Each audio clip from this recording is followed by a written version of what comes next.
Hello दोस्तों, welcome to fact study. आज की इस वीडियो में हम डिस्कस करने वाले हैं उत्तर प्रदेश के भौतिक स्वरूप से जो प्रश्न आपके एग्जाम में बनते हैं उन प्रश्नों को।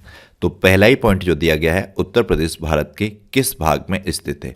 तो उत्तर प्रदेश भारत के उत्तर मध्य भाग में आता है। इस तरीके से इस भाग में उत्तर पूर्व भी आपको यहाँ पर ऑप्शन में मिल सकता है, तो ये आपको ध्यान रखना है। उत्तर प्रदेश किन अक्षांशों व देशांतरों के मध्य स्थित है।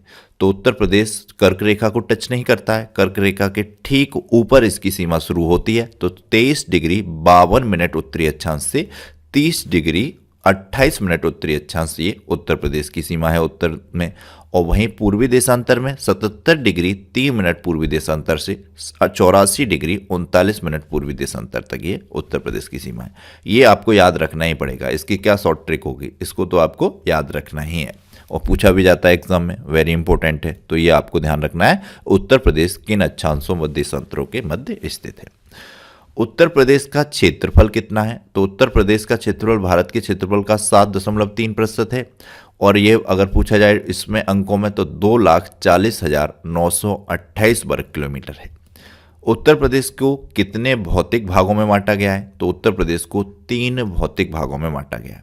सबसे पहला आपको मालूम होना चाहिए, भाबर व तराई क्षेत्र है। फिर है गंगा व यमुना का मैदानी क्षेत्र। फिर आ जाता है आपका दक्षिण का पठारी क्षेत्र। सबसे उपजाऊ पूछा जाए उत्तर प्रदेश का क्षेत्रफल कौन सा है, तो वो आपका गंगा व मैदानी क्षेत्र ही है। उत्तर प्रदेश की लंबाई चौड़ाई कितनी है। तो उत्तर प्रदेश की लंबाई चौड़ाई 650 किलोमीटर ये उत्तर प्रदेश की पूर्व से पश्चिम में है। और 240 किलोमीटर उत्तर प्रदेश की उत्तर से दक्षिण में है। तो ये 650 किलोमीटर पूर्व से पश्चिम, 240 किलोमीटर उत्तर से दक्षिण आपको ध्यान रखना है। उत्तर प्रदेश को कितने राज्यों की सीमाएं स्पर्श करती हैं। तो उत्तर प्रदेश को 8 राज्यों और 1 केंद्र शासित प्रदेश की सीमाएं स्पर्श करती है। कुल टोटल 9 राज्यों की सीमाएं हो जाएंगी आपको। लेकिन ये आपको ध्यान रखना है किस तरीके से क्वेश्चन पूछ रहा है। कुल शब्द लगा हुआ है तो ये आपको 9 हो जाएगा। कुल नहीं लगा हुआ है, कितने राज्यों की सीमाएं पूछता है तो 8 हो जाएगा आंसर। 8 राज्य कौन कौन से हैं, जैसे कि उत्तर प्रदेश से अलग हुआ उत्तराखंड, ये एक तो स्पर्श करेगा ही। फिर आपका आ जाएगा हिमाचल प्रदेश और मध्य प्रदेश, जिनमें प्रदेश जुड़ा हुआ है। फिर आपको ध्यान रखना है बिहार से अलग हुए राज्य, बिहार, झारखंड और छत्तीसगढ़। इस तरीके से 6 हो गए, बचे हुए 2 आपका हरियाणा और राजस्थान। इस तरीके से 8 राज्य हैं जिनकी सीमाएं उत्तर प्रदेश से टच करती हैं। और दिल्ली फिर केंद्र शासित प्रदेश हो गया। बीहड़ों का निर्माण किन नदियों के किनारों पर हुआ है। तो बीहड़ चंबल, नाम तुरंत ध्यान आ जाना चाहिए, चंबल और यमुना नदी के किनारों पर पूरे बीहड़ का निर्माण है। और बीहड़ों में पहले आपको मालूम होना चाहिए बागी रहते थे, डकैत रहते थे, ये सब बीहड़ों में ही पले बसे। उत्तर प्रदेश का विशाल मैदानी क्षेत्र किन 2 नदियों के मध्य स्थित है। तो यमुना और गंडक नदी के मध्य उत्तर प्रदेश का विशाल मैदानी क्षेत्र स्थित है। उत्तर प्रदेश के उत्तर व दक्षिण में क्रम से किस पर्वत श्रेणी का विस्तार है। तो उत्तर प्रदेश के उत्तर में शिवालिक पर्वत श्रेणी आती है और दक्षिण में विंध्याचल पर्वत श्रेणी आती है। तो ये आपको ध्यान रखना है। ऐसे भी पूछ सकता है उत्तर प्रदेश के उत्तर में कौन सी पर्वत श्रेणी है, तो ये शिवालिक पर्वत श्रेणी है और दक्षिण में विंध्याचल पर्वत श्रेणी है। काफी इंपॉर्टेंट पॉइंट है, पूछा जाता है।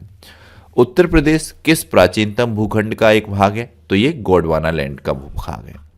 गंगा यमुना मैदान में प्राचीन कांप निक्षेपों को क्या कहा जाता है। तो बांगर, यानी कि जलोढ़। प्राचीन जलोढ़ मिट्टी 2 भागों में बटी हुई है, बांगर जलोढ़ और खादर जलोढ़। बांगर को प्राचीन कांप निक्षेप कहते हैं और नवीन जलोढ़ को खादर कहते हैं।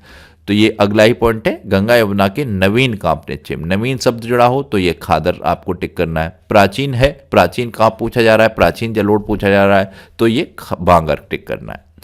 बुंदेलखंड पठार की औसत ऊंचाई कितनी है। 300 मीटर है। तराई क्षेत्र की भूमि कैसी है। तराई क्षेत्र की भूमि समतल है, नमी है और दलदली है। सर्वाधिक 4 राज्यों मध्य प्रदेश, छत्तीसगढ़, बिहार, झारखंड को स्पर्श करने वाला जिला। तो ये उत्तर प्रदेश का सोनभद्र, जो उत्तर प्रदेश का सबसे दक्षिणतम जिला है, ये उत्तर प्रदेश के पड़ोसी जो राज्य हैं उनको सर्वाधिक मात्रा में स्पर्श करने वाला जिला है। इस 4 राज्यों को स्पर्श करता है, मध्य प्रदेश, छत्तीसगढ़, बिहार और झारखंड। उत्तर प्रदेश की सबसे लंबी सीमा मध्य प्रदेश के साथ और सबसे छोटी सीमा किस राज्य से लगती है। यानी कि उत्तर प्रदेश सर्वाधिक टच करता है मध्य प्रदेश की सीमा को और सबसे कम न्यूनतम टच करता है हिमाचल प्रदेश की सीमा को। सहारनपुर की सीमा किन राज्यों से लगती है। तो सहारनपुर उत्तर प्रदेश का सबसे उत्तरतम जिला, ये उत्तर वाले पार्टों को टच करेगा, उत्तराखंड, हिमाचल प्रदेश और हरियाणा, इन 3 राज्यों को टच करता है। उत्तर प्रदेश का कौन सा जिला 3 तरफ से मध्य प्रदेश से घिरा हुआ है? तो ये ललितपुर है। ललितपुर किस खनिज संपदा के लिए प्रसिद्ध है? ये आपको आंसर बताना है। ललितपुर से अक्सर कर एग्जाम में क्वेश्चन पूछा जाता है, तो आपको बताना है ये किस के लिए प्रसिद्ध है ललितपुर। उत्तर प्रदेश के कितने जिले एनसीआर में आते हैं? तो उत्तर प्रदेश के 8 जिले हैं जो एनसीआर में आते हैं। गौतम बुद्ध नगर, मेरठ, गाजियाबाद, हापुड़, बुलंदशहर, बागपत, मुजफ्फरनगर और शामली, ये 8 नाम आपको ध्यान रखने हैं। क्वेश्चन पूछा लिया जाता है कि इनमें से निम्नलिखित में से कौन सा जिला है जो उत्तर प्रदेश का एनसीआर में नहीं आता है? तो ये 8 आपको नाम पता होने चाहिए। उत्तर प्रदेश के डायरेक्ट भी पूछा जाता है क्वेश्चन के एनसीआर में आने वाले जिलों की संख्या कितनी है, तो भी आपको पता होना चाहिए 8 है। तो ये गौतम बुद्ध नगर, मेरठ, गाजियाबाद, हापुड़, बुलंदशहर, बागपत, मुजफ्फरनगर, शामली, ये याद ही करने पड़ेंगे आपको, ध्यान रखिएगा। उत्तर प्रदेश किस प्राचीनतम भूभाग का हिस्सा है? ये क्वेश्चन के फॉर्म में आ गई है, एमसीक्यूज आ गए आपके, वस्तुनिष्ठ प्रश्न। उत्तर प्रदेश जो है गोंडवाना लैंड का हिस्सा है, सभी लोग जानते हैं ये। ऑप्शन डी इसका राइट आंसर हो जाएगा। उत्तर प्रदेश में भावर की तंग पट्टी कहाँ पाई जाती है? तो तराई क्षेत्र में पाई जाती है, उत्तरी भाग में। उत्तर प्रदेश निम्नलिखित में से किन अक्षांशों व देशांतरों के मध्य स्थित है? तो 23 डिग्री 52 मिनट उत्तरी अक्षांश से 30 डिग्री 28 मिनट उत्तरी अक्षांश तक उत्तर प्रदेश विस्तार है। फिर इधर पूर्वी देशांतर में 77 डिग्री 3 मिनट पूर्वी देशांतर से 84 डिग्री 39 मिनट पूर्वी देशांतर तक विस्तार है। उत्तर प्रदेश के दक्षिण में स्थित पठारी भूभाग को किस नाम से जाना जाता है? तो दक्षिण में स्थित पठारी भूभाग को अभी हमने बात की थी, किस नाम से जाना जाता है? बुंदेलखंड का पठार। ऑप्शन डी इसका राइट आंसर हो जाएगा। उत्तर प्रदेश का कौन सा क्षेत्र आग कल्प की प्राचीनतम शैलों से निर्मित है? तो उत्तर प्रदेश का कौन सा भाग है? तो ये बुंदेलखंड भाग ही है जो आग कल्प की प्राचीनतम शैलों से निर्मित है। पठारी भाग की बात आएगी तो बुंदेलखंड की बात जरूर आएगी। बुंदेलखंड का पठारी क्षेत्र, तो ये कहाँ पर किस तरीके से पाए जाते हैं? तो पठारी क्षेत्र में आप जानते हैं उपजाऊ तो होता नहीं है, ये बिल्कुल ही ककरीला पथरीला क्षेत्र है, तो यहाँ कांस नामक घास पाई जाती है। बघेलखंड का पठारी क्षेत्र, यहाँ पत्थर निकलते हैं, बेशकीमती पत्थर पाए जाते हैं। ऊपरी गंगा का मैदान, यहाँ समसई घास पाई जाती है। मध्य गंगा का मैदान, यहाँ पर कांप मिट्टी पाई जाती है। तो ये आपको ध्यान रखना है। 2 तरीके की मिट्टी पाई जाती है मध्य गंगा में, जलोढ़, नवीन जलोढ़ और पुरानी जलोढ़। पुरानी जलोढ़ को बांगर कहते हैं, नवीन जलोढ़ को आपका जो है खादर कहते हैं। तो ये आपको ध्यान रखना है। उत्तर प्रदेश का निम्नलिखित में से कौन सा जिला दक्षिण के पठारी भाग के अंतर्गत नहीं आता है? दक्षिण के पठारी भाग के अंतर्गत जो जिला नहीं आता है वो आगरा नहीं आता है। ये जालौन, हमीरपुर, झांसी, ये तीनों ही दक्षिण के पठारी भाग के अंतर्गत आते हैं। उत्तर प्रदेश का क्षेत्रफल 2,40,928 वर्ग किलोमीटर, अभी बात हुई, यहाँ पर दिया भी गया है। ये यूपी लेखपाल 2016 में क्वेश्चन पूछा भी गया है। उत्तर प्रदेश का संपूर्ण क्षेत्रफल है 2,40,928 वर्ग किलोमीटर, जो कि भारत के संपूर्ण क्षेत्रफल का 7.33% है। बघेल बुंदेलखंड क्षेत्र के लिए सर्वाधिक उपयुक्त फसल चक्र कौन सा है? बुंदेलखंड क्षेत्र के लिए सर्वाधिक उपयुक्त फसल चक्र है ज्वार व अरहर। इस तरीके से ये पाई जाती हैं बुंदेलखंड क्षेत्रों में। जो फसल हैं प्रमुख रूप से वो ये हैं ज्वार और अरहर। उत्तर प्रदेश की सबसे ऊंची पहाड़ियां सोनाकर एवं कैमूर किन जिलों में स्थित हैं? सबसे ऊंची जो पहाड़ियां हैं उत्तर प्रदेश की वो हैं सोनाकर एवं कैमूर। वो किन जिलों में स्थित हैं? मिर्जापुर और सोनभद्र में। आपको ये याद होना चाहिए। राज्य के तराई एवं भावर क्षेत्र का निर्माण किस सेल समूह द्वारा किया गया है या किस सेल समूह द्वारा हुआ है? तो ये क्वार्टर सेल समूह द्वारा हुआ है। ऑप्शन डी इसका बी इसका राइट आंसर है।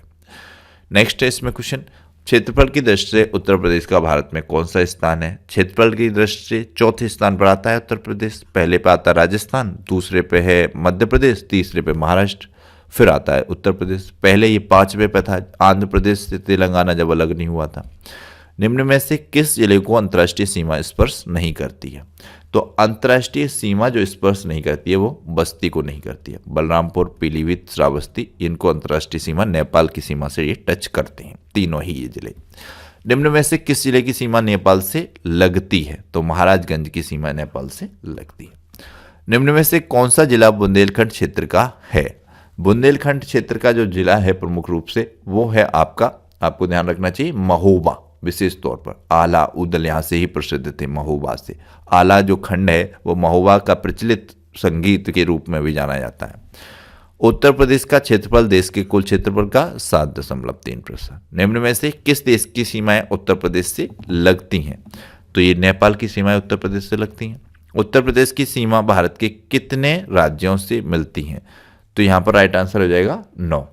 यहाँ पर कितने राज्यों से सीमाएं मिलती हैं? उत्तर प्रदेश के राज्य में कुल कितने नगर हैं? 17 नगर निगम हैं, आपको ध्यान रखना चाहिए। 75 जिले हैं, 18 यहाँ पर मंडल है। इस तरीके से यहाँ पर क्या दिया है? उत्तर प्रदेश के सीमावर्ती राज्य उत्तराखंड, हिमाचल प्रदेश, हरियाणा, राजस्थान, मध्य प्रदेश, छत्तीसगढ़, बिहार, झारखंड और केंद्र शासित प्रदेश दिल्ली। तो ये दिए गए। सबसे पहले याद करने का तरीका क्या बताया मैंने? उत्तर प्रदेश से अलग हुआ उत्तराखंड याद करना है, उसके बाद ये हिमाचल प्रदेश और मध्य प्रदेश जिनमें प्रदेश जुड़ा हुआ, उसके बाद बिहार, झारखंड, छत्तीसगढ़, उसके बाद हरियाणा और राजस्थान। इस तरीके से ये याद करने हैं। तो ये थे क्वेश्चंस। आपको ये क्वेश्चंस कैसे लगे कमेंट बॉक्स में बताइएगा। ललितपुर किस लिए फेमस है, ये क्वेश्चन मैंने आपसे पूछा, इसका आंसर कीजिएगा। वीडियो को लाइक और शेयर कीजिएगा। Thank you so much.